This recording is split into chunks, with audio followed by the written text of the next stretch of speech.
Hello students, today we will study chapter 3 of class 10th geography book whose name is water resources।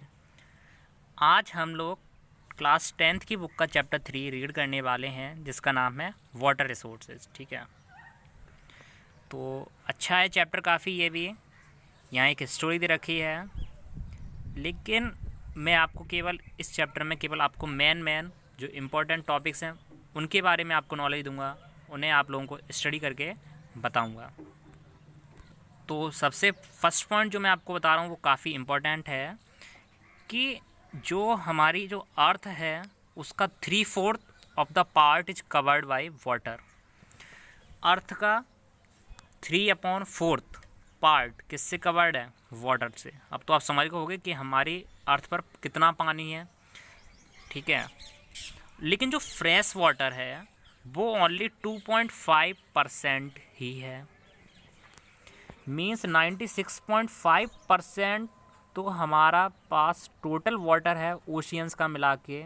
ठीक है, लेकिन जो पीने लायक पानी है जो हम लोग अपने यहाँ समर्स हेड पम्प्स से निकालते हैं वो कितना है? ओनली 2.5%। तो अब तो आप समझ चुके होंगे कि कैसा पानी है हमारे यहाँ। और उसके बाद अगर हम बात करें जो 70% जो फ्रेश वाटर है वो आइस शीट्स ग्लेशियर में, जो हमारे ग्लेशियर्स एंटार्क्टिका हैं वहाँ बर्फ़ में मतलब कवर्ड है, जो बर्फ़ से जो बना हुआ है वो 70%। और उसके साथ में इंडिया रिसीव्स करता है 4% ऑफ द ग्लोबल प्रेसिपिटेशन, मतलब जितनी बारिश होती है केवल 4%, जो कि वर्ल्ड में 133 रैंक पर आता है वाटर अवेलेबिलिटी पर पर्सन पर एनम में। ठीक है, और जो टोटल रिन्यूएबल वाटर रिसोर्सेज हैं इंडिया के वो कितने?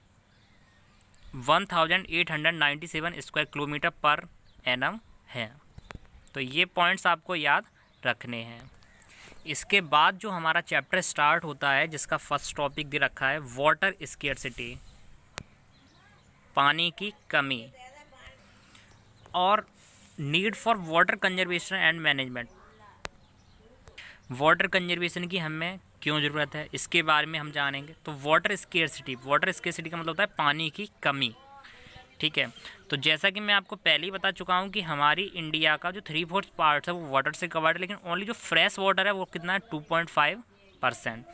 तो एक ये डायग्राम दे रखा है सिंपल सा, आप देख सकते हैं नीचे कि देखो ये एक बच्चा है, चारों तरफ वाटर फिल है। ठीक है, पानी चारों तरफ, पानी कमी नहीं, लेकिन इसे जो पीना है वाटर को वो इतने वाटर में अंदर जाके और अपनी बॉटल इस हैंडपम्प से भर रहा है। तो आप समझ चुके होंगे कितनी मुश्किल से ये वहाँ पहुँचा होगा वाटर फिल करने के लिए, जबकि पानी तो है, वाटर तो है, लेकिन ये केवल उसके अंदर जाके वाटर ले रहा है हैंडपम्प से। तो वाटर तो चारों तरफ है, लेकिन water everywhere, not a drop to drink, लेकिन एक बूंद पानी नहीं है पीने के लिए।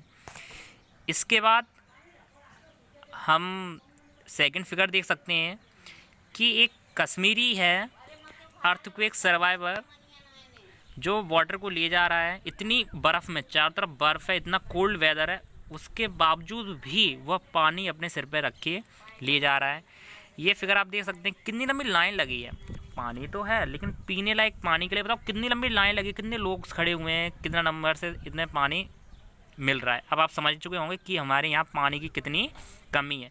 और इसके साथ में कुछ शहर ऐसे भी हैं हमारे इंडिया के जहाँ के लोग वाटर को परचेज भी करते हैं, पानी को ख़रीदते भी हैं। जितने मेट्रोपॉलिटन सिटीज़ हैं वहाँ के लोग पानी को ख़रीदते हैं, बॉटल मंगाते हैं और उसे 2-3 दिन तक यूज करते हैं। और जबकि हम लोगों के पास क्या है कि वाटर अवेलेबल भी है। ठीक है, और उसे हम लोग क्या कर रहे हैं? वेस्ट कर रहे हैं। ठीक है, और ऐसे ही करते रहे तो क्या होगा कि वाटर एक दिन वेस्ट हो जाएगा। वाटर तो होगा चारों तरफ, लेकिन नॉर एक सिंगल बूंद पानी की नहीं होगी कि जिसे हम ड्रिंक कर सकें। ठीक है, तो अब तो आप समझ चुके होंगे कि हमें वाटर को बचाने के लिए कितनी ज़्यादा नीड है। ठीक है, तो आप इधर भी देख सकते हैं कि जो भी इंसान, मैं आपको सिंपल सा समझा देता हूँ कि जो भी लिविंग थिंग्स है हमारी अर्थ पे जो रह रहा है उसे वाटर की नीड होती है। ठीक है, और सिंपल सा अगर एक फैक्ट बताऊं तो एक इंसान को अगर हम लोग फूड ना दें तो वो 21 डे तक जीवित रह सकता है। और लेकिन अगर हम एक इंसान को वाटर ना दें पीने के लिए तो वो मुश्किल से ओनली 3 to 4 डे तक जीवित रह सकता है। तो आप लोग समझ चुके होंगे कि कितनी ज़्यादा हमें नीड है वाटर को सेव करने की, वाटर कंजर्व करने की, ताकि वाटर कंजर्व मतलब वाटर को सेव करने की। ठीक है, क्योंकि कहीं कहीं ऐसा है कि लोग वाटर को वेस्ट करते हैं काफ़ी ज़्यादा मात्रा में। कहीं पानी चल रहा है, ओपन है तो ओपन ही है टैप्स वगैरह, कहीं अपने व्हीकल्स को वो वॉश कर रहे हैं। ठीक है, और कहीं कहीं क्या है कि वहाँ वाटर है ही नहीं पीने के लिए, वहाँ लोग खरीद रहे हैं, पैसे खर्च कर रहे हैं। ठीक है, और उस वाटर को 2-3 दिन तक यूज भी कर रहे हैं। और बहुत सी जगह तो ऐसे ही है कि गवर्नमेंट एक टैंकर प्रोवाइड करा देती है वाटर का, तो उस वाटर में लाइन लगती है और घंटों लाइन में लगे रहते हैं, तब जाके उन्हें वाटर मिलता है। ठीक है, और आ रहा है तो आ रहा है, नहीं दूसरे दिन वो भी नहीं आ रहा है। तो हमें वाई डू वी नीड, अब हमारे माइंड में क्वेश्चन अराइज होता है कि why do we need to save water. तो we need to save water because water is precious to our life. We can't live without water. ठीक है, हम पानी के बिना जीवित नहीं रह सकते। Water is our basic needs, पानी हमारी बेसिक आवश्यकता है। ठीक है, और we have to be save them because only the 2.5% of the water is available, fresh water is available on our earth to drink. If this water is finished then we all are we all will die. ठीक है, simple सी बात है। इसके बाद हम बात करने वाले हैं मल्टीपर्पज रिवर प्रोजेक्ट्स के, इंटीग्रेटेड वाटर रिसोर्सेज मैनेजमेंट्स के। तो हमारी इंडिया में कुछ हाइड्रोलिक स्ट्रक्चर टाइप के प्रोजेक्ट्स भी बनाए गए हैं। ठीक है, तो पहले ज़माने में हाइड्रोलिक स्ट्रक्चर कैसे बनते थे, तो आप इन पॉइंट्स के बारे में भी हम लोग देख सकते हैं कि जो सेंचुरी थी बीसी की, तो श्रीरंगवेरुपुरा जो कि इलाहाबाद के पास में है, वहाँ वाटर हार्वेस्टिंग सिस्टम बनाया गया था, चैनल बनाया गया था जो ठीक है, किसके लिए, जो फ्लड वाटर था, जो गंगा का जो पानी बह के जा रहा था उसके लिए। और दूसरा पॉइंट अगर हम बात करें चंद्रगुप्त मौर्य के टाइम पीरियड की, तो डैम्स, लेक, इरिगेशन सिस्टम भी चंद्रगुप्त मौर्य के टाइम में काफ़ी सारे बनाए गए थे। और एविडेंसेज की बात करें इरिगेशन वर्क्स की, कलिंगा जो कि अब हमारा ओडिशा है। ठीक है, नागार्जुनकोंडा जो कि आंध्र प्रदेश में है, बैनूर कर्नाटका, कोल्हापुर जो कि महाराष्ट्र में है, वहाँ भी ऐसे बहुत सारे एविडेंसेस मिलते हैं जहाँ इरिगेशन वर्क हुआ था। 11वीं सेंचुरी की अगर हम बात करें, भोपाल लेक जो कि सबसे लार्जेस्ट आर्टिफिशियल लेक है उस समय जो कि बनवाई गई थी। 14वीं सेंचुरी की बात करें, जो कि टैंक हमारा बनाया गया था हौज खास में जो कि दिल्ली में है, और वो इल्तुतमिश के द्वारा बनवाया गया था। और किसके लिए, पानी को सप्लाई करने के लिए सीरी फोर्ट एरिया में। ठीक है, तो पहले तो इससे हमें क्या समझ में आया कि एंशिएंट टाइम में भी ऐसे बहुत सारे ऑब्जेक्ट्स थे जो कि बनाए गए थे, हाइड्रोलिक प्रोजेक्ट्स। ठीक है, तो अभी भी बनाए जा रहे हैं ताकि हम वाटर को कंजर्व कर सकें, लोगों तक पहुंचा सकें। अब डैम क्या होता है, डैम की अगर हम बात करेंगे तो डैम एक बैरियर होता है जो कि एक किसके बीच में काम करता है, जो पानी बह रहा होता है उसको वो रोकता है। ठीक है, तो डैम क्या करता है, डैम एक बैरियर होता है किसके बीच में, जो वाटर फ्लो करता है उसको ये रोकता है डायरेक्ट, और इसके फ्लो को ये वापस करता है। ठीक है, ऑफन क्रिएटिंग, इसके साथ में रिजर्वॉयर भी क्रिएट होता है, लेक भी बनाई जाती हैं और इम्पाउंडमेंट भी किया जाता है। डैम का सिंपल सा मतलब हम ये भी कह सकते हैं कि ये एक स्ट्रक्चर बनाता है जिससे हम वाटर को रोकते हैं, और जब हमारा मन इसे ओपन करने का होता है वाटर निकालने का, तब हम इसे ओपन कर देते हैं, जिसे हम हिंदी में बांध बोलते हैं। क्या बोलते हैं, बांध, डैम को। ठीक है, इसको हम अलग अलग टाइप से इसको क्लासीफाई भी किया गया है, इसके स्ट्रक्चर के द्वारा भी किया गया है, इसके हाइट्स के अकॉर्डिंग भी इसको क्लासीफाई किया गया है। तो इसके स्ट्रक्चर और उसका मटेरियल, उसमें क्या क्या यूज्ड होता है। ठीक है, डैम्स को क्लासीफाइड किया गया है, टिम्बर डैम्स, इसके काइंड्स हैं, timber dams, embankment dams, masonry dam. ठीक है, सेवरल सेप टाइप्स। ठीक है, अकॉर्डिंग टू किस है, इसकी हाइट से। ठीक है, तो ये सारी चीज़ें, ये तो था डैम के बारे में। तो और एक सबसे इम्पोर्टेंट चीज़, जो हमारी इलेक्ट्रिसिटी जनरेट होती है वो भी हाइड्रोलिक डैम्स स्ट्रक्चर के द्वारा जनरेट होती है। मीन्स वाटर से ही हमारी इलेक्ट्रिसिटी बनाई जाती है। इसके बाद हम बात करेंगे सरदार सरोवर डैम की, जो कि गुजरात में बनाया गया है। किस नदी के ऊपर? नर्मदा रिवर के ऊपर। और ये सबसे लार्जेस्ट वाटर रिसोर्सेज प्रोजेक्ट है। किसका? पूरे ये सबसे लार्ज प्रोजेक्ट्स है इंडिया का, जिसमें 4 स्टेट लिए गए हैं, महाराष्ट्र, मध्य प्रदेश, गुजरात और राजस्थान। कौन सा प्रोजेक्ट है? सरदार सरोवर डैम। और जो ये डैम है वो कितनी एरियाज में वाटर पहुंचाता है? गुजरात में ये 9490 विलेजेज को वाटर सप्लाई करता है, और उसके साथ इसके 173 टाउन्स में भी। और वहीं अगर हम बात इसकी राजस्थान की करें तो राजस्थान में 124 विलेजेज को भी वाटर सप्लाई ये सरदार सरोवर डैम करता है। और इसके साथ में जो डैम होते हैं वो हमारे इरिगेशन में भी काफ़ी हेल्पफुल होते हैं फार्मर के लिए। ठीक है, ये इंडिया का फिगर है, आप देख सकते हैं। इसके बाद जो हमारा टॉपिक है, मेन इम्पॉर्टेंट टॉपिक है, वो है रेन वाटर हार्वेस्टिंग। ठीक है, रेन वाटर हार्वेस्टिंग क्या होता है मैं आपको समझा देता हूँ।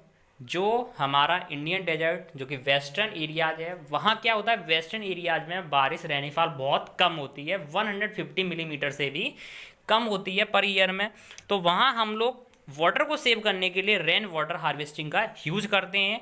आप इस डायग्राम में देख सकते हैं कि कैसे एक होम के ऊपर जो उसकी छत है वहाँ कैसे वाटर को कलेक्ट किया जाता है, और कैसे पाइपलाइन के थ्रू वो वाटर नीचे सप्लाई किया जाता है, और वहाँ से फिर कैसे पानी को ऊपर निकाला जाता है। ठीक है, तो रेन वाटर हार्वेस्टिंग क्या है कि रेन वाटर हार्वेस्टिंग हमारी वेस्टर्न एरियाज में होती है, या फिर ऐसे एरियाज में होती है जहाँ रेन फॉल बहुत कम होता है, और इसे हम वाटर को सेव करने के लिए भी करते हैं। ठीक है, जैसे कि आप फिगर में देख रहे होंगे कि एक जो घर बनाते हैं उसके ऊपर हम जो रूफ होती है उसको इस एरिया में इस शेप में लेते हैं कि वाटर वहाँ फिल हो जाए, और उसके थ्रू हम पाइपलाइन कनेक्ट करके उस वाटर को हम अपने घर के में कामों में यूज करते हैं, और उसके बाद उसी पाइपलाइन को अंडरग्राउंड होके हम नीचे भेज दें, और उसके थ्रू हम फिर अपने हैंडपम्प के थ्रू पानी निकाल, जिससे क्या होता है वाटर लेवल उसका ऊपर आ जाता है। ठीक है, तो उसे तो हम बोलते हैं रेन वाटर हार्वेस्टिंग।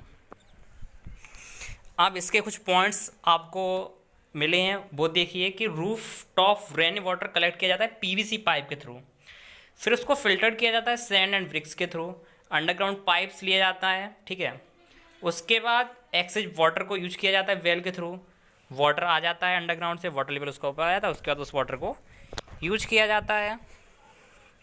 और मैं आपको ये बता ही चुका हूँ कि ऐसे सेमी एरिडी जहाँ राजस्थान है, या फिर ऐसे एरियाज हैं जहाँ बारिश कम होती है, मीन्स वेस्टर्न राजस्थान। ठीक है, मतलब western part of the India. ये चीज़ मैं आपको पहले ही बता चुका हूँ।